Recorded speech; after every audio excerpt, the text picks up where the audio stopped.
আসসালামু আলাইকুম, সবাইকে রমজানুল মুবারক। একজন সাধারণ মানুষের তুলনায় গর্ভবতী নারীর পুষ্টি চাহিদা রোজার দ্বিগুণ হয়ে যায়।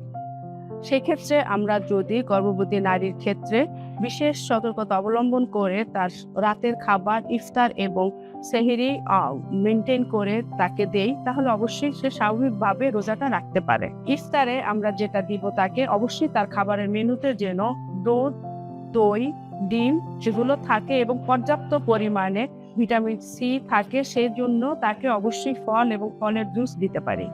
রাতের খাবারের সাথে অবশ্যই আরেকটা ডিম থাকবে, 2 থেকে 3 পিস মাছ অথবা মুরগি থাকবে এবং সহজপাচ্য কিছু ভেজিটেবল থাকবো, যাতে তার হজমে কোনো সমস্যা না হয় সে ধরনের খাবার মেনুতে তার জন্য রাখবো। আর পানির বিষয়টা ডক্টর যেভাবে বলবেন সেভাবে মেনটেন করতে হবে এবং অতটুকু মেনটেন করতে হবে যতটুকু তার গর্ভাবস্থা বাচ্চা এবং তার জন্য প্রয়োজন। সেটা ইফতার থেকে শুরু করে সেহরি পর্যন্ত অল্প অল্প করে খাবে।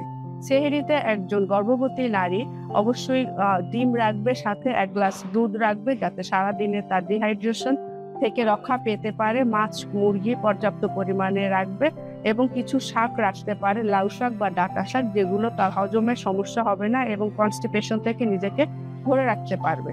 এইভাবে যদি একজন নিয়ম মেনে রোজা রাখে গর্ভাবস্থায়, তাহলে অবশ্যই তার রোজা রাখতে খুব বেশি কষ্ট হবে না।